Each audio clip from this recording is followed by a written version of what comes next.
It's the 24th of April and I know I'm a little early, but I'm here today to film my wrap up and final thoughts on Magical Readathon Spring Semester and Old School April. For June, the Adventures in Aldea Square is to read a weird recommendation or an unusual book recommendation, and I'm really struggling with that one. So if you have any suggestions, I would really appreciate those in the comments. I am filming this a little bit early, and that's because I'm going to be on holiday for the last-ish week of the month into next month. So while I do have a couple of books still outstanding, and I will talk about them when we're confident, in fact I'm very confident that I have enough time left in this month to finish those, and that I've read enough at the moment to give you a rough idea of my thoughts. Everything else has already been completed because I did spend quite a lot of my stockpiled Aurelian points, like I said I would, on buying scrolls, and I was able to get a good head start on quite a lot of my books a week before the readathon officially began. The first book that I think we should talk about is the one book that I picked more so for Old School April than for Aurelium.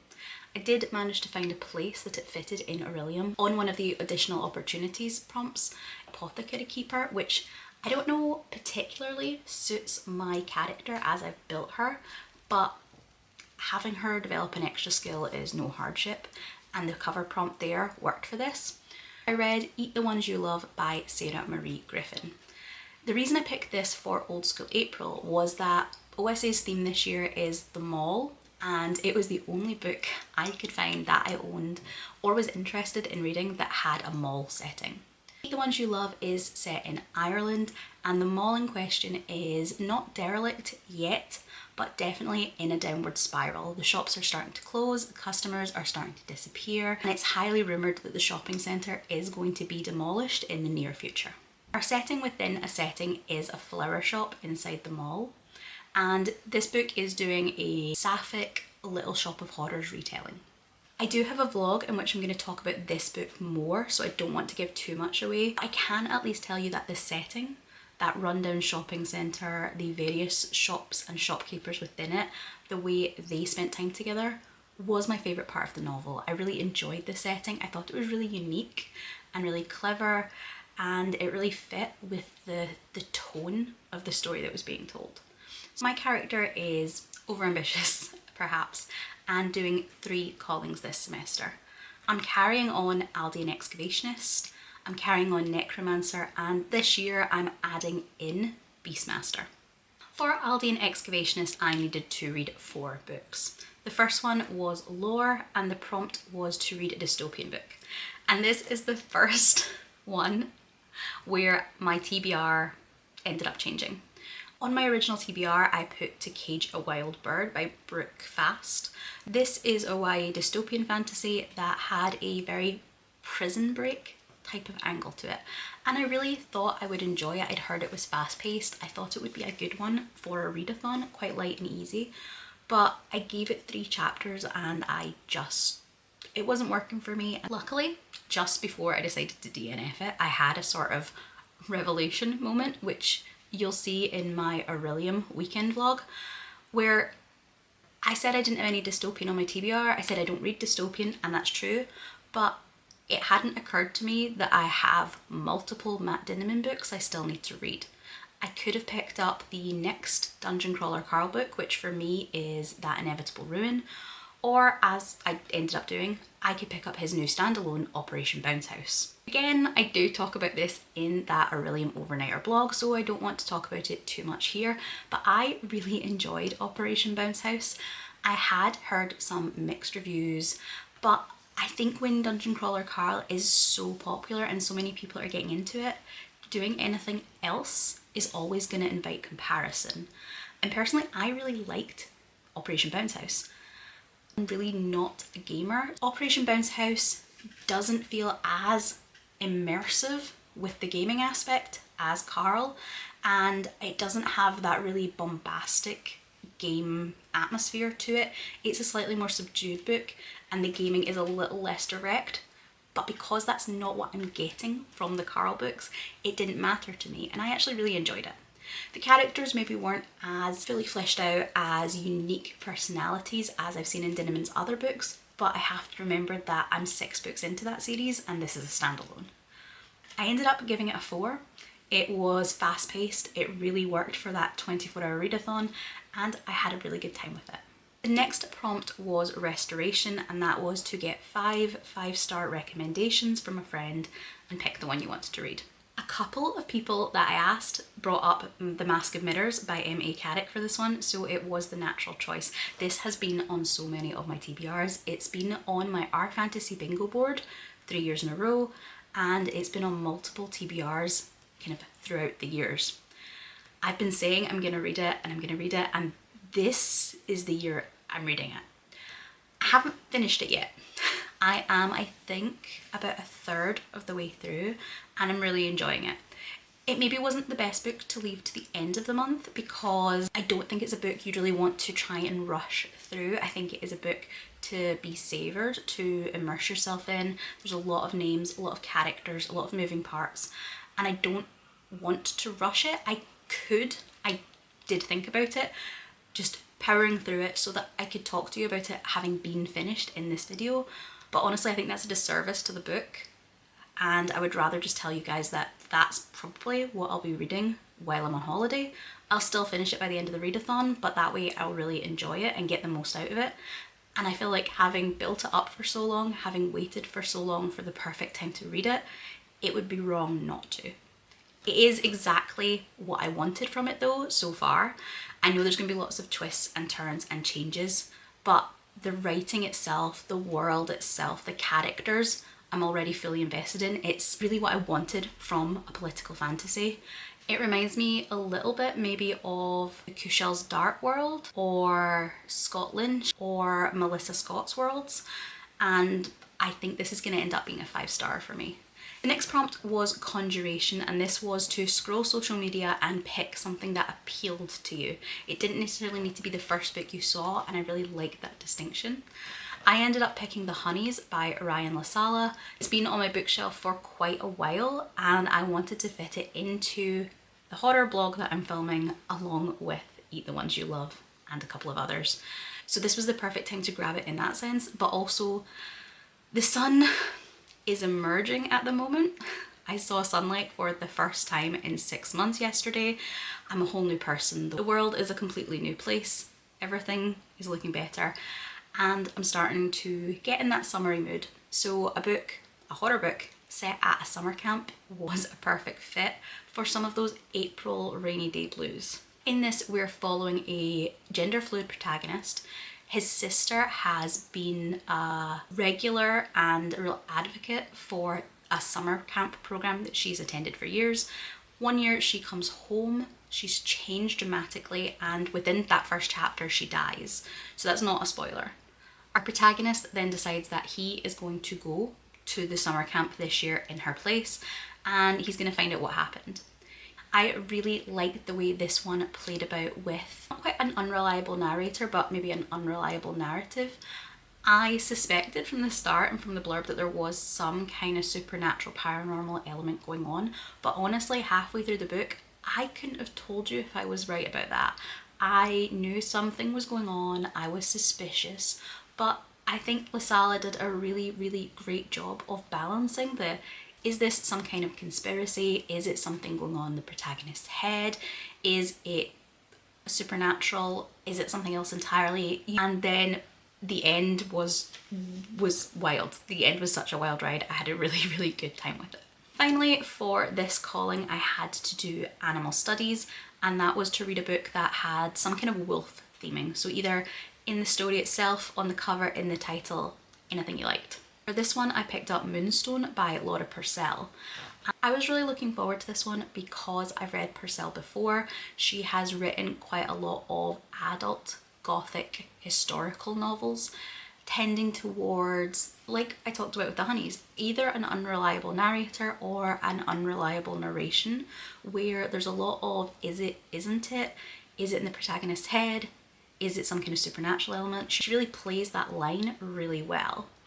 I haven't read some of her more recent books, but I have read, I think, her first 3, and I really enjoyed them all.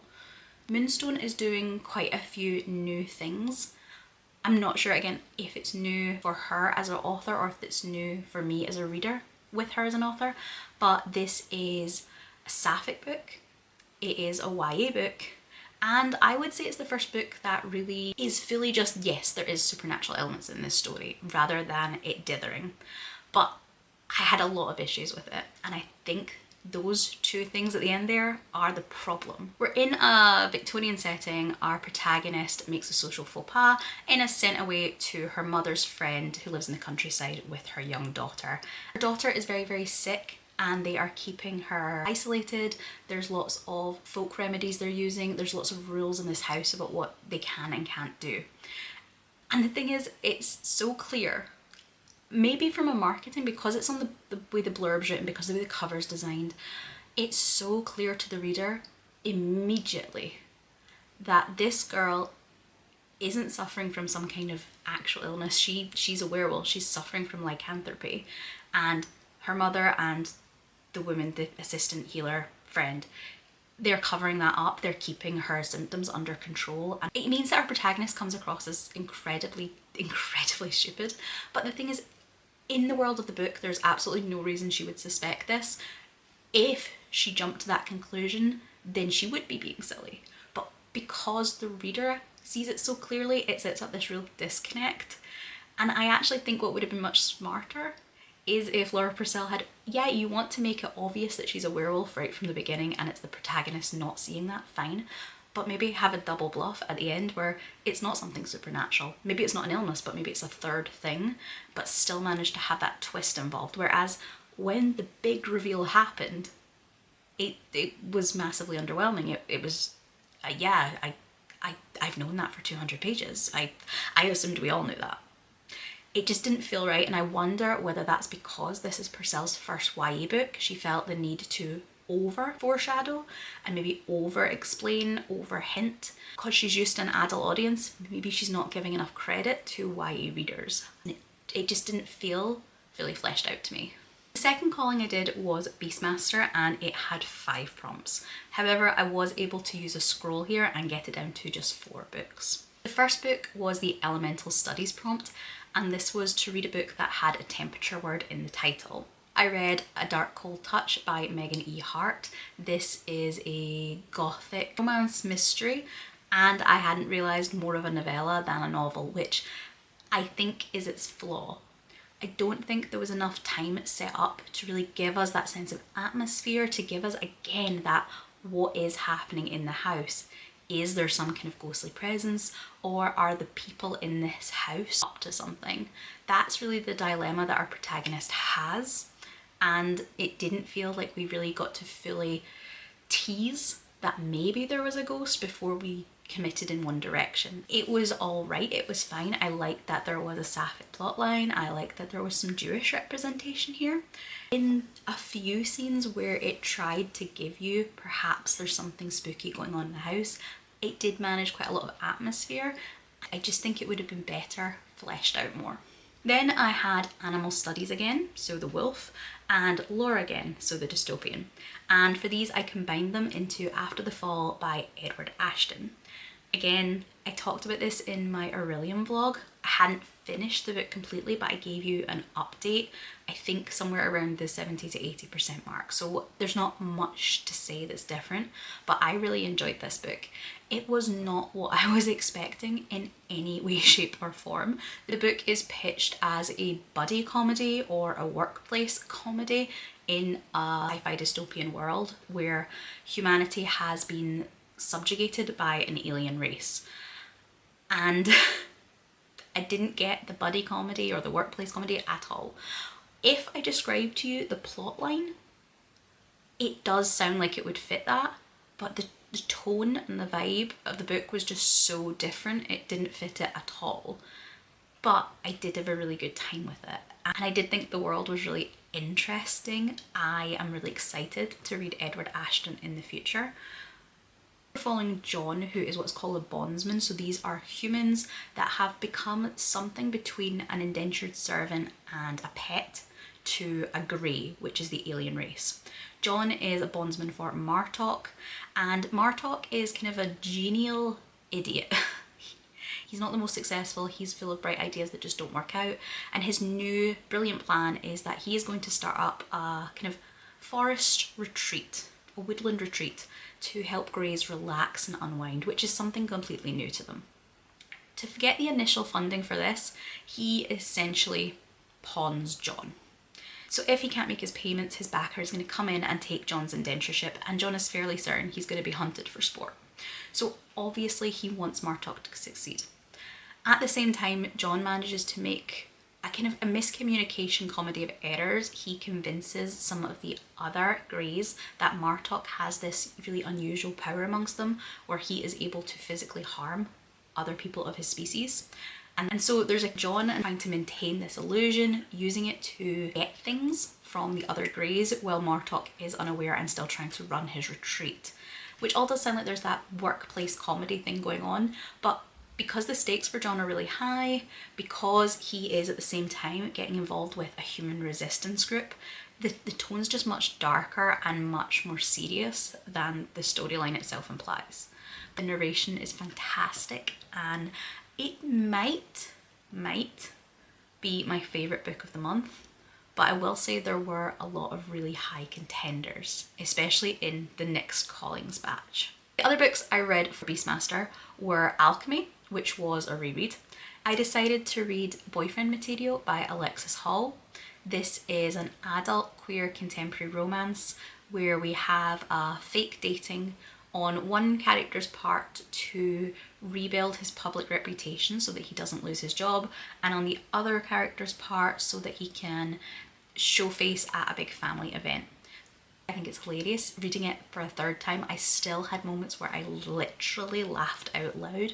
Hall is one of my auto-buy authors, I always say, and I have read his books across the different genres he's written in, but I do think his best work is in his contemporary romances. I plan to reread the sequel, Husband Material, this coming month, so that I can read the third and I assume final book, Father Material, when it releases in June. The last book for Beastmaster was the Restoration Prompt, which was a book with unusual formatting.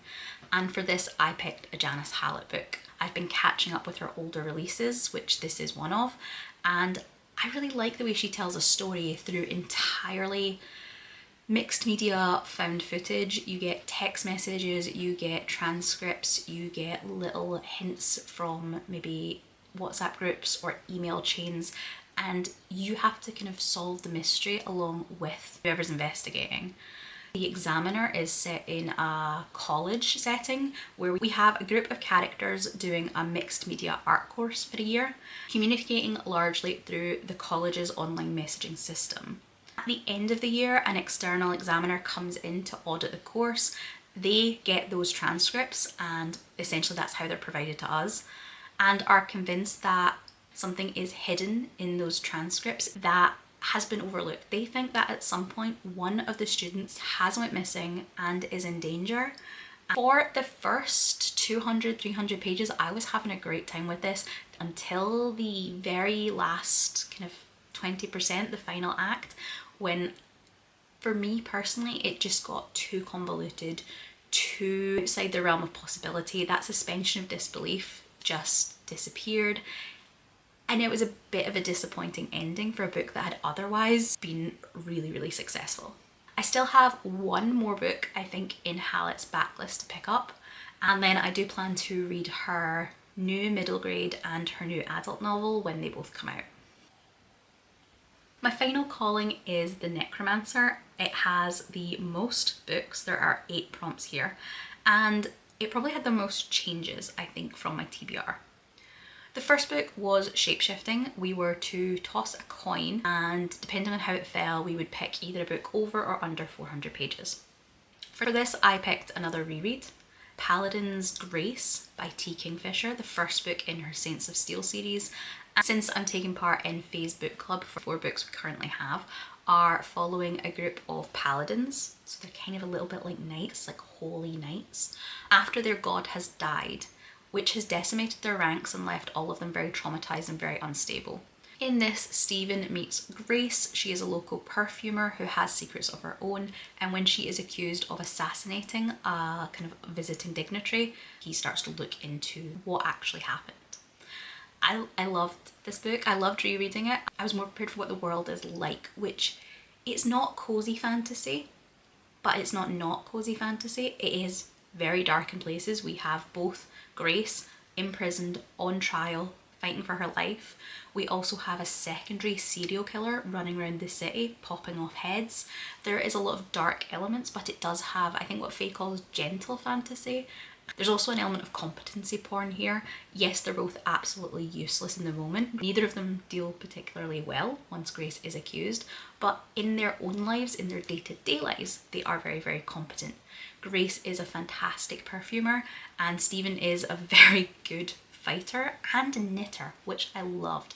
I like that in this series the characters have hobbies, they have interests outside of what is relevant to the plot exactly, and I love that Stephen was spending time in between dramatic moments knitting socks for his fellow paladins. Then I had another animal studies prompt, again it's the wolf. I originally picked Clean Finish by Lily Mayne. It's the second book, although I hadn't read the first, which may be the problem, in a Goliaths of Wrestling series. I guess like paranormal, supernormal creatures in a wrestling establishment. This one features, I think it's the assistant manager who's doing the grumpy gruff angle and the really upbeat, really flirty social media guy, but it just didn't work for me. I didn't think I had any other wolf books on my TBR, so I was assuming I would just need to use a scroll, but I had recently seen Mare talk about The Red Winter by Cameron Sullivan. I wasn't completely convinced I was going to pick it up, but I did think it sounded very interesting. Then it was one of the 4 potential books for the House of the Arcane's buddy read. So I was like, yes, I will vote for that, and if it comes up, I'll read it for the buddy read. But then it didn't get chosen for the buddy read. But the audiobook came up on NetGalley. Red Winter is the second book that I'm currently still in the middle of because this is my current audiobook, but I think I'm at 80 or 85%, so I think my opinions on it are unlikely to massively change. This is a historical novel following Sebastian, who has a demon living in his head, and we're following 3 timelines, but 2 mainly. In the earliest timeline, he is off hunting a beast that has been attacking a local village. That's where the werewolf angle comes in, and starting a romance with the local lord. In the later timeline, 20 years later, the beast has started to attack the area again, and it is the Lord's son who comes to find him, says, you know, you were able to stop it last time. My father says you can't be trusted, but I think I need your help. And assuming obviously there's no great changes at the end. I think this for me is maybe more like a 4-star, but I have really enjoyed the journey. I really enjoyed the mystery and the historical setting. Then we have the spells and incantations prompt, which was to read a book from a bestseller list. And this one I very nearly switched out just for a different prompt because there was so few things on any of the current bestseller lists that I could find that I had any interest in and hadn't already read them. But then I spotted When the Moon Hatched by Sarah A. Parker on someone's list. I don't know if it was Blackwell's maybe, but I had been planning to buddy read this one this month anyway, so it fit and I ran with it. When the Moon Hatched was one I was very apprehensive about. I don't know if it's already out, I think it's coming out, a buddy read specific blog, and I talk about this one, but spoilers, I bought this book in Waterstones. It's a really nice edition. I had got the title confused with a different book and I didn't realise this was the book I was buying. So when Drew suggested buddy reading it, I thought it was a good idea because otherwise it could have just sat on my shelf indefinitely. I didn't think dragon romantasy was going to be my scene at all, but I had a great time with this. I really did.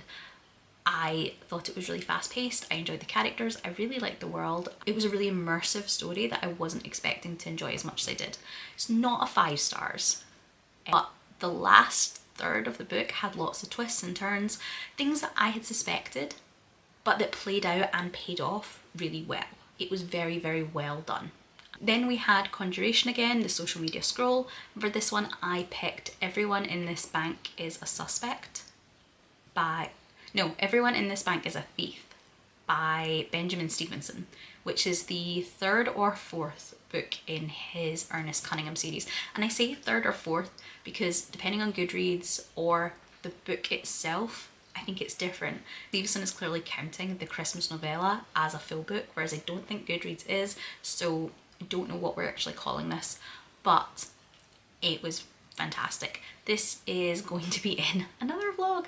This was my most anticipated new release of this month, and I'm doing those as a quarterly series, being that I keep buying books and then setting them aside for a rainy day. Mask of Mirrors. So this year I've decided that each month I will pick a book that came out that month I was super excited to get to and actually get to it. And this month it was this one. Because I thought it came out in January, but it turns out that was just the Australian release and it didn't come out in the UK and I think the US until now.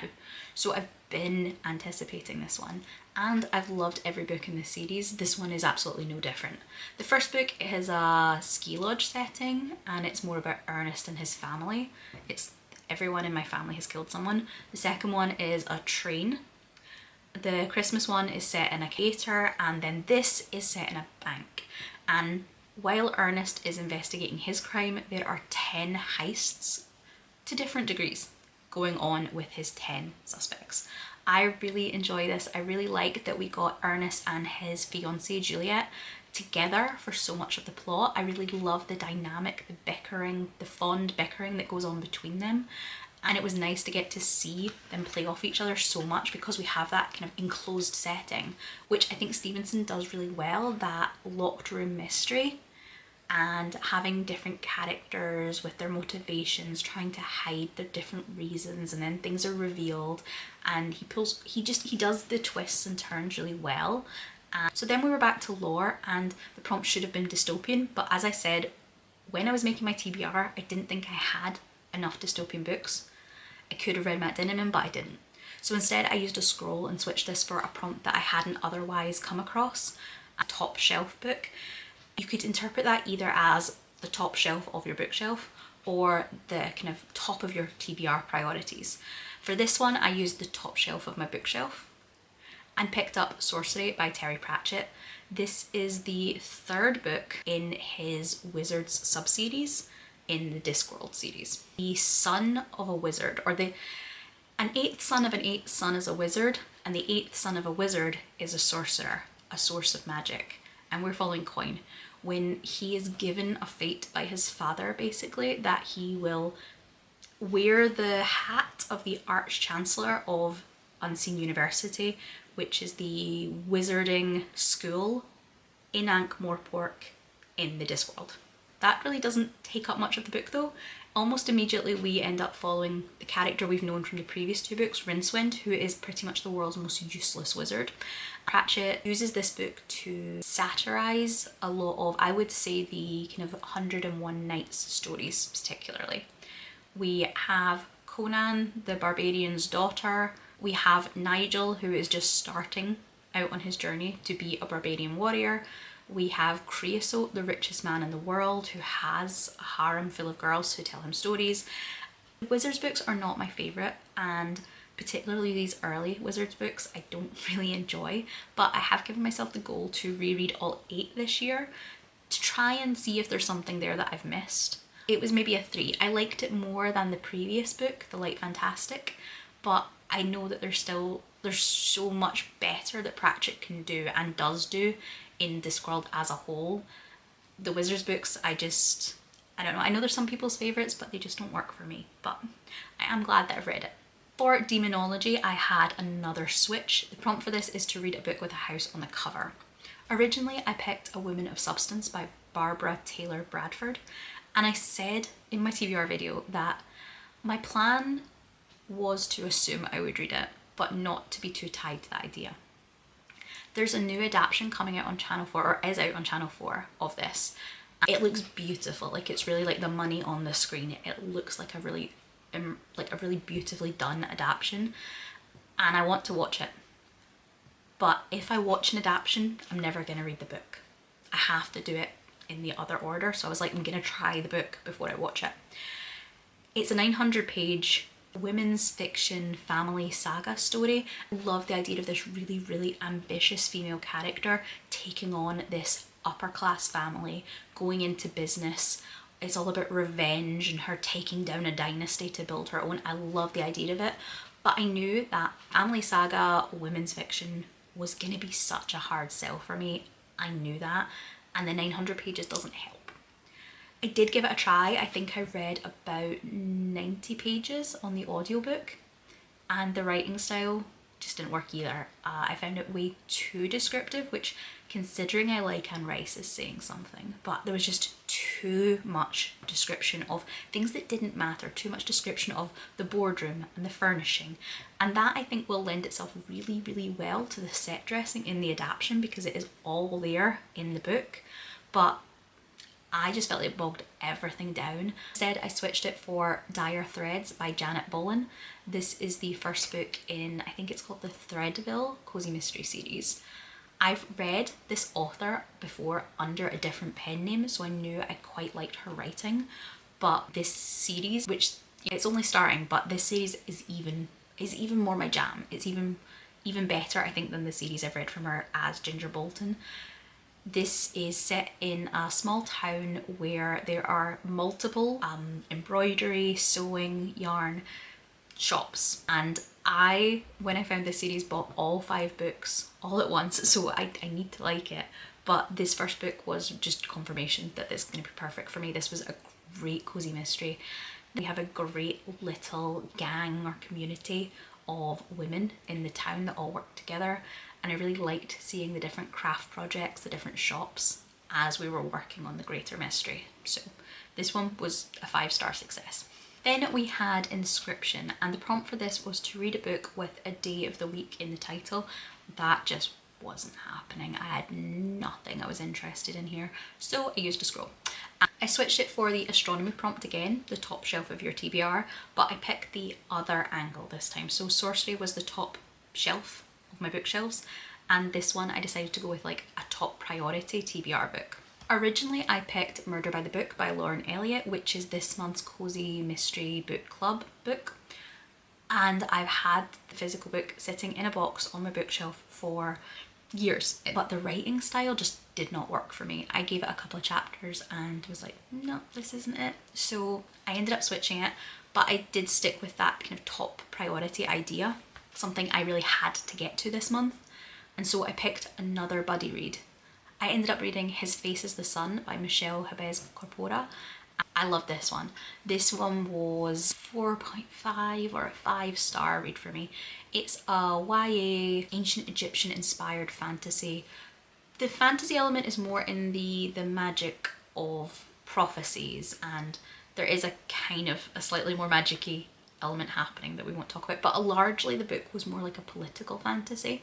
All 4 POVs were equally compelling. The setting was fantastically done, both the setting in the palace, the setting in the temples, and in the more rundown rural communities. We really get to see a kind of cross-section of the political and economic spectrum in here, and it was so fast-paced, the characters were so much fun.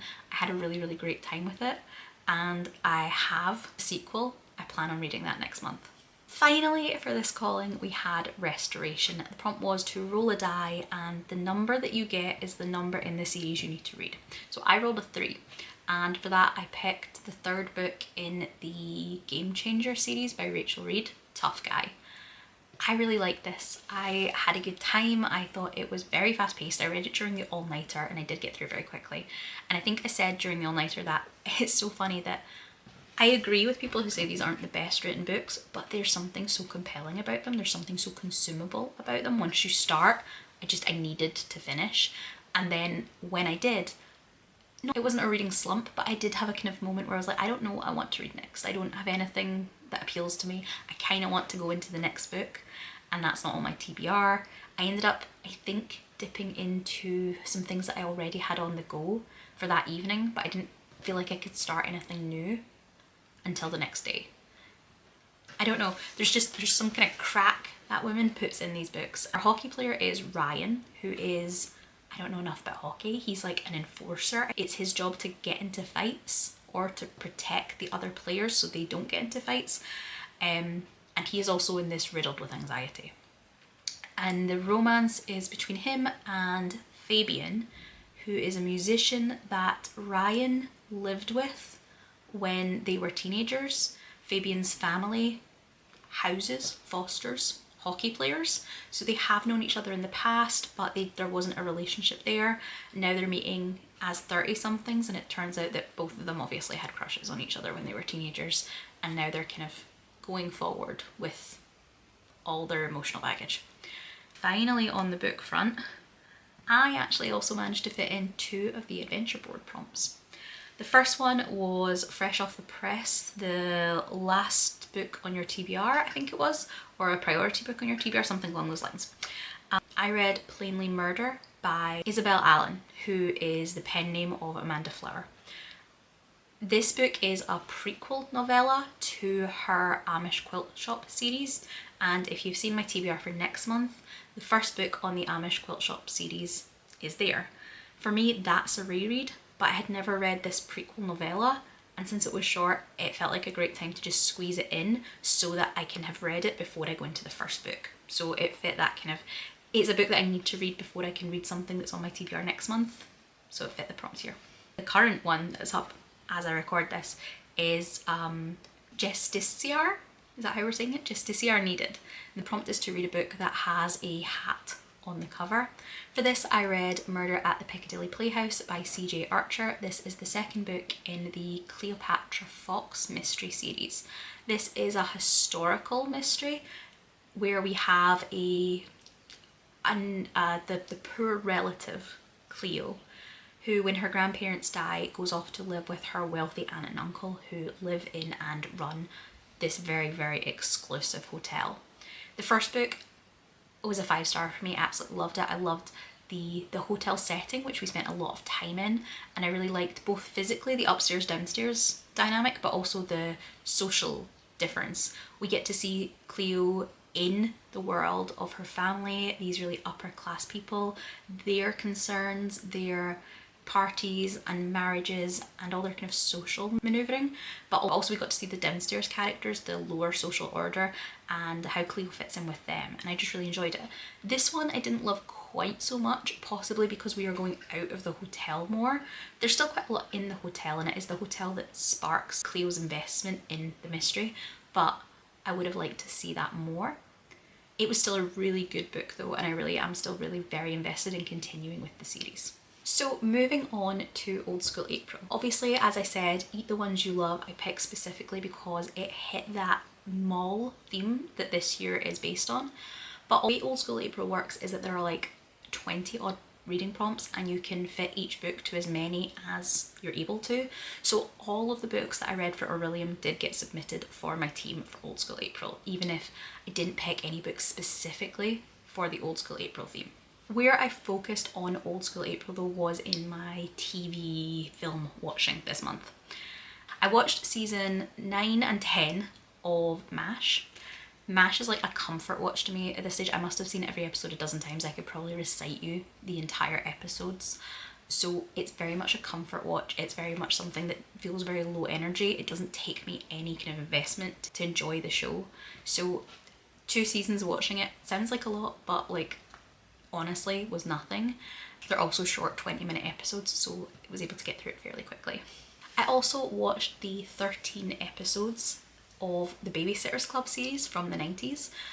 I remember getting up as a kid in the early hours of Saturday morning to watch the Babysitters Club show on TV, and yet when I watched it now, I don't remember any of these plot lines. I don't remember any of those actresses, their faces, but I'm convinced I watched like the show multiple times. I'm also convinced I watched more than 13 episodes, so it must have been reruns, but in which case then surely I should remember the plot or the characters more, and I don't. So I don't know what happened with that. Maybe it's just the fog of memory. But I did enjoy episodes. They were a lot of fun.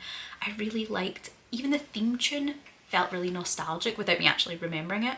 It just felt so 90s. It was so upbeat and so unapologetically girly. I watched this because I had been reading some of the Babysitter's Mysteries, and I have that as a vlog that's currently out.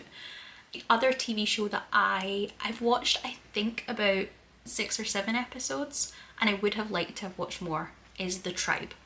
This fit for the kind of mall theme, but also it definitely has that nostalgic quality, because I remember watching this on a Saturday morning, kind of mid to late morning, while my gran made us lunch. I remember watching The Tribe. I didn't realise that these were only 25-minute episodes. I had it in my head they would be full hours. I also didn't realise that each season is 52 episodes. So I was never going to get through all 5 the way I originally planned, but I did think I would get through maybe season 1, and obviously, clearly I didn't. I have been enjoying it. It's not got the tone I remember it having, but I am having a good time with it. I think I would like to continue this series, or the first series, the first season, as and when, for the next couple of months, and then maybe I'll do a season every Old School April. The Tribe is set in a dystopian future where a virus has taken out the entire adult population, leaving only the children and teenagers. The kids have divided themselves into warring gangs, groups, tribes, and we are following one of the more kind of, they're the peace-loving groups, as they try to hide and protect themselves from some of the more violent militant gangs. To do that, they hide inside an abandoned shopping mall and call themselves the Mall Rats. From what I remember this series, it does touch on some darker elements, but the tone feels a little bit like a soap opera. I am interested to see how much of this I remember. I would like to at least finish season 1 by the end of the year. So finally, we have my Old School April movies. This by happenstance is such a good illustration of the way my head pinballs when it comes to watching TV or films. Like, you can literally see the connection go from one to the next to the next to the next. So we'll go through them all. Most of them fit Old School April in the sense of, as well as the actual like prompts, they fell before 2006 release. Most of them are 70s through 90s, but I'll let you know what ones do and don't as we go through them. I started out with Labyrinth from 1986 because this is the 40th anniversary year, and because I love Labyrinth. This is a many times comfort rewatch for me. I love this fantasy film that is about Sarah, played by Jennifer Connelly. When she is babysitting, her little brother Toby is taken away by the goblins to the Goblin Kingdom by their king Jareth, played by David Bowie. Sarah needs to reach the centre of the labyrinth by the time the clock strikes 13 if she wants to stop Toby from being part of the Goblin Kingdom forever. I love the costumes in this. I love the humour, the magic. Bowie is at his most charismatic, and I think Jennifer Connelly does a really good turn as Sarah in quite an early role. From Labyrinth, we jumped back 3 years and took on another Bowie movie. This one was new to me, and it is The Hunger. It's pitched as a horror erotica, that's what it's called, but I don't know whether just like in the past 40 years since then TV and film has like, you know, diluted our brains or whatever, but honestly I didn't think it hit particularly hard on either of those camps. It wasn't shocking in either sense, but I did enjoy it. In this, Bowie is playing the kind of semi-vampire companion to a vampire woman. She is immortal, but her companions, at some point, mortality catches up with them. And that's what happens to Bowie at the start of the film. There's also Susan Sarandon in this, playing a secondary love interest. There's a little bit of discussion, I guess, about like aging, eternal youth, immortality, and it's maybe giving the film too much credit to say, but I think you could also use it to look at the idea of aging and caring for loved ones as they get older. It was very 80s, but it was really fun visually, and it intrigued me enough that I am potentially tempted to look up the book it's based on and give that a try. Now, Bowie's vampire love interest in The Hunger is played by Catherine Deneuve, and my next film was to journey further back in time to 1970 and watch Donkey Skin, also starring Catherine Deneuve. This is a French surrealist adaptation of the Donkey Skin fairy tale. I will say right up front, Donkey Skin is a very dark fairy tale, so you might want to look up trigger warnings before you watch the film, but the film doesn't really take that dark route. It lightens everything up. The costumes are amazing. The just insanity of everything visually happening on the screen, incredible, impeccable. I had a great time. I've never seen this one before, but I loved it.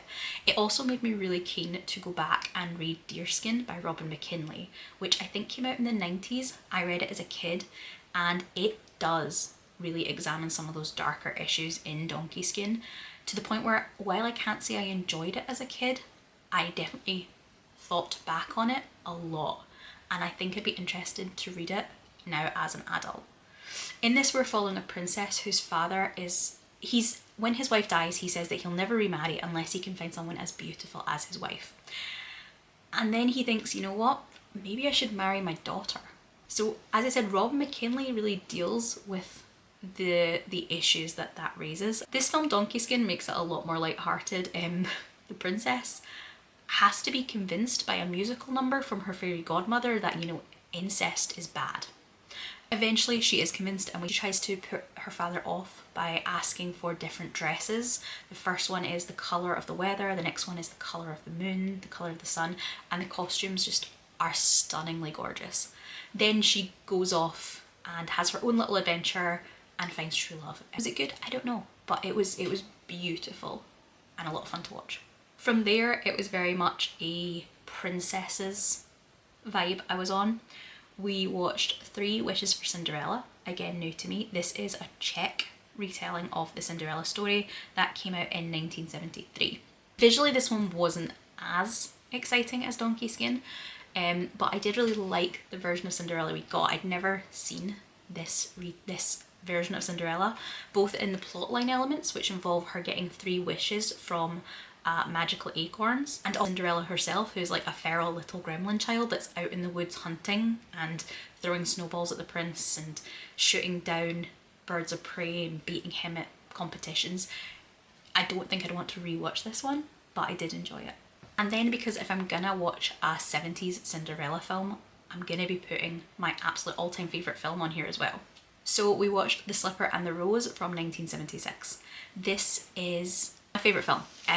I'm not going to say it does anything particularly unique with Cinderella. Classic Cinderella setting, the fantasy, historical, vaguely world. It's not doing anything super out of left field, but I feel like it does it really well. The costumes are gorgeous. They're a little more grounded than those costumes we saw in Donkey Skin. These do feel like historical costumes, but they are beautiful. And the songs, because it's a musical, are incredibly catchy. Just earworms, complete earworms. You have Richard Chamberlain starring as the prince and Gemma Craven starring as Cinderella. What I personally really like in this, aside from the really, really catchy musical numbers, is that the prince, Richard Chamberlain, gets a fully fleshed out character and story of his own. He is very much the equal footing to Cinderella in this story. He's having a journey all of his own in addition to meeting Cinderella. I also adore that in the very last section of the film, we get to at least consider the notion of, in a kingdom that is so desperate and so needs a political alliance that they go through this drama to get their prince a marriage, what happens when the wife he picks or the bride he picks doesn't come with any kind of political pull. It doesn't spend long agonising over that thought, but it does give it some consideration, and you get a really nice little musical number there. I love the film, honestly. I don't want to push you to watch it by saying it's something crazily unique, because it's not, but if you like musicals and you like Cinderella, then it's definitely one to watch. Then we dipped slightly more into animation, but stuck with those princesses, and we had The Princess and the Goblin from 1991. This is an animated version of George MacDonald's The Princess and the Goblins. Back when you had audiobooks were cassette tapes, I had an audiobook of this that scared the ever-living shit out of me, because it did the music and the atmosphere really, really well. Princess Irene lives in a castle. Underneath the castle there live some goblins. Irene and a local miner's son, Carrick, team up to work together when the king is away and the goblins decide that they're going to take over the castle. I don't know that I'd watch it again. And then one that I would watch again, and I have watched again, but I haven't seen in years, was Anastasia from 1997. This is the Dawn Bluth film, but she's now a Disney princess. And it's a very romanticised version of Rasputin, the Romanov family, and the mystery of the missing princess Anastasia. Again, beautiful film, catchy musical numbers. I had a great time. Just jumping in quickly while editing to fill in my not quite old school fairy tale retelling. If you're going to watch something that is redoing Beauty and the Beast, La Belle et la Bête from 2014 is stunning. Is it the best film in the world? No, but I do think they're unfairly rating it over on Letterboxd. Otherwise, we get a little bit more of a reason for the Beast to have that curse upon him than just he opens the door and is a bit rude. But really, I'm here for the visuals. The costumes are beautiful. The settings are stunning. It does have a little bit of a CGI look to it that maybe gives you more realism but less charm than some of the older films, but just, it's a treat for the eyes and it's definitely worth the watch. As I said, I didn't watch as many films as I thought I might, or as much TV as I thought I might. I really wanted to watch more of The Tribe, was the main one. But like I said, I think I maybe just spent more time reading. I did read more books than I thought I would get done, and I think I maybe just spent too much time on Booktube. But overall, I had a really great month for both readathons, both events. Next month, the only event I'm really doing is Weird and Wonder, which is very casual, and I already have a rough idea of my TBR for that planned. If you've managed to get this far, then power to you. Leave me a shoe emoji for the slipper and the rose. Thank you for watching, and I hope that I will see you in future videos.